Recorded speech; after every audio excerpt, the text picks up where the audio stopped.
afternoon, everyone. As Ken Johnson Jr., obviously I have a large shoes to walk in. I've really lost a great dad, as you can see. My father was a man of integrity, of sacrifice, of vision. And I want to take this moment to kind of reflect on just a few of the memories that I have of him.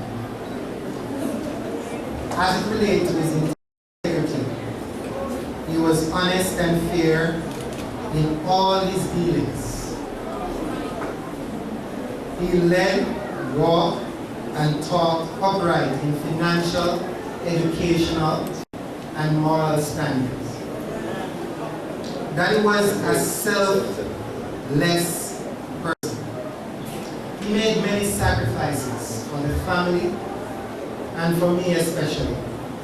I remember in the fall of 1998, I was accepted to attend Purdue University to study computer engineering technology. This opportunity I gladly took, but when I saw the immense sacrifice that Daddy made, seeing the struggles that has passed, and seeing the amount, the large sum of money that was needed to pay for just one single semester, over $5,000 US.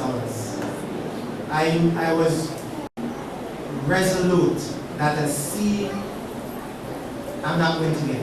A B, no, that doesn't make any sense. For this level of sacrifice, only the best grade was what I needed to produce. And not just to get the grade, but to have the knowledge that comes with making a true A. I was rewarded with several 4.0 GPAs, and Daddy was proud of that. And if you notice the accolades in the hall, you'll see one of them there. I was happy to make Daddy proud because he did so much for us. Again, Daddy was a man that was selfless. Daddy was a man of vision. He invested greatly in our education.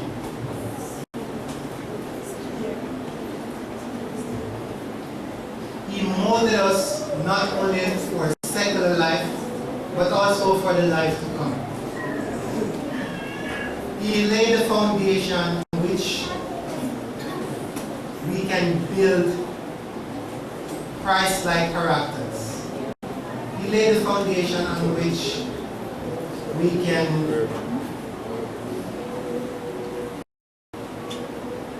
really catapult from. That was a man with vision. Even in his last years, last months actually, I remember Daddy, Pauline, and myself came over here in Portland, and he said, "Ken, let us go over bush." And on our way there,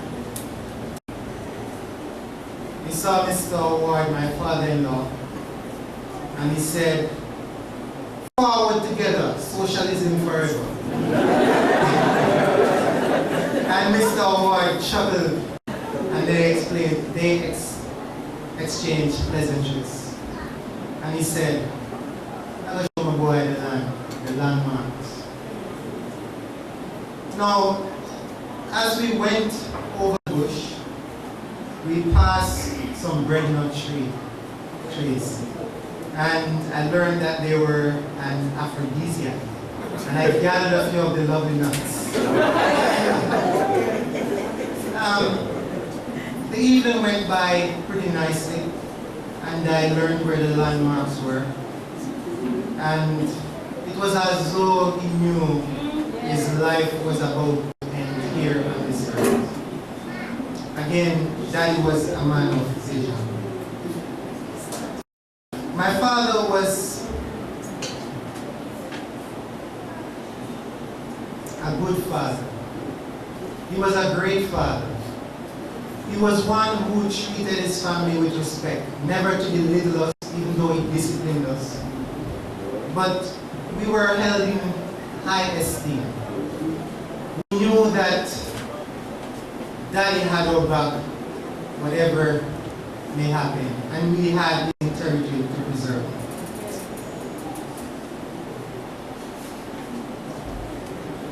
While living at Daddy's home, I felt as though I was a prince in his castle.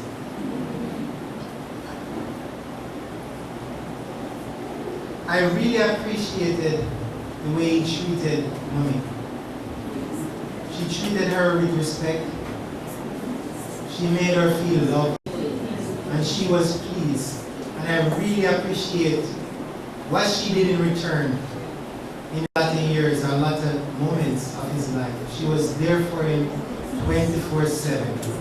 I've never seen such commitment in anyone than the commitment that I saw with my mom to Daddy.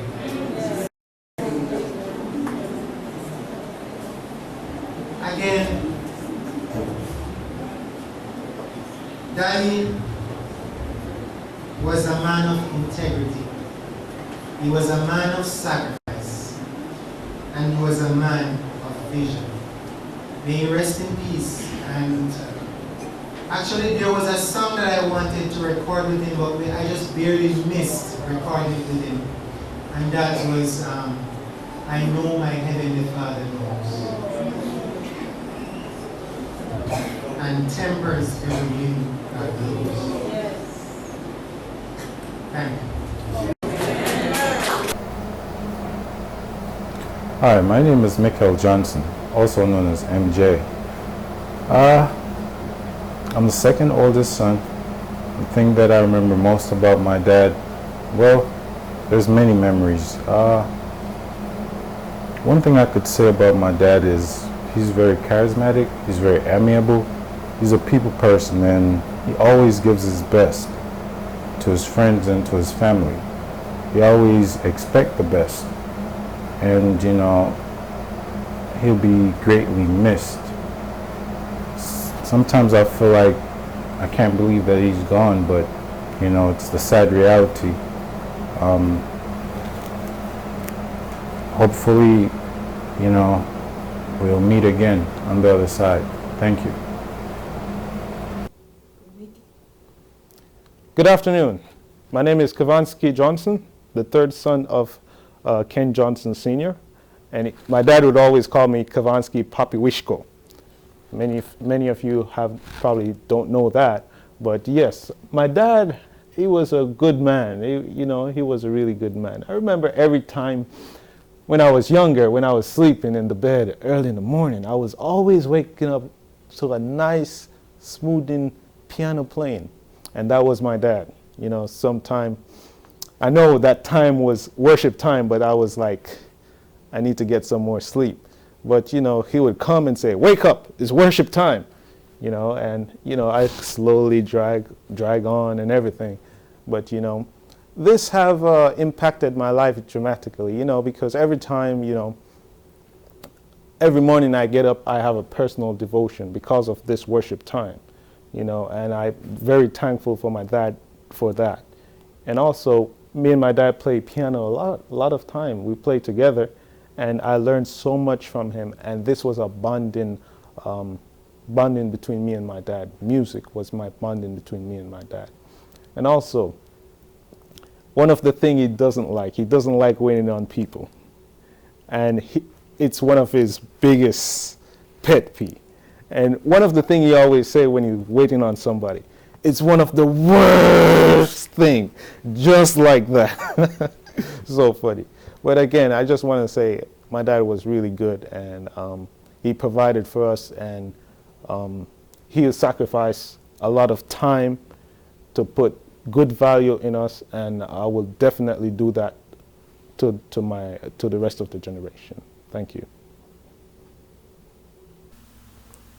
Hello guys, my name is Dorothy Johnson, and I'm the last son. I know a lot of you guys are probably thinking, geez, I'm pieces, that son look like Brother Johnson. you know, and I know I definitely look like my dad. A lot of people tell me I walk like him. I don't think I talk like him though, but to be honest, you know, this time everything hasn't even fully registered, because it was just a couple of months I was just talking to my dad, and he was making jokes, and he was just like, man, when y'all get married? You know, and it's just, so it hasn't fully registered, but, you know, I really, really admire my dad, because he's really instilled a lot of good things, good qualities. Like my brother Khavansky said, you know, every morning he would have worship in the morning, and we would wake up to the organ, and as he said, he would come out, he didn't want to come out of bed. I definitely didn't want to come out of bed either. You know, sometimes I came out with the blanket over my head, you know, but it's just a consistency of coming to worship, family worship, and just, you know, having fun. Everyone that knows my dad knows that he's a joker. He's always giving jokes, and he's just always in a good mood, and, you know, I definitely kind of learned that from him, to, you know, that life is really too short, and you can't be disgruntled in a bad mood a lot, you know. So I really give him a lot of credit, because of him today I have a personal relationship with God, and I'm really active in the ministry. And, you know, this whole thing kind of makes me realize how serious, you know, believe it or not, the sin problem is, because without sin, you know, if sin wasn't here, my dad would be alive still, you know. And I mean, it's preached at church every week, talking about sin and death and all these things, but it doesn't really register until someone close to you die, you know. And it really registered when my dad died, even though it's not fully there yet, you know. And kind of put in perspective just how important the resurrection is, you know, because, you know, that's the hope that we all have, you know, is the resurrection, that someday we will see our loved ones, you know, and someday I'll see my dad, and I'll be able to hopefully show him our kids, and just everything unite, you know. So as I said, everything hasn't really fully even registered. I mean, we've been doing so many different things to plan for the funeral and everything, but I mean, my dad, I was super close to him, and I love him a lot, and he has really had a huge impact on my life. And the last thing I'll leave with is, I remember, you know, I'm not like your typical, you know, I remember when I used to hate school, you know, that's like a taboo for a lot of people, you know, but I used to hate school, and, you know, because I had a business mind, I always wanted to start some venture, and that's one thing that I really connect with my dad with, because he's a business-minded person. And even though he wanted me to finish, which I did in May, you know, he never forced me, and he always gave me enough room to explore. And I guess he knew I would come back to my senses eventually, you know, and I just really appreciated the freedom that I had growing up, and the freedom that just he gave, you know, us as children.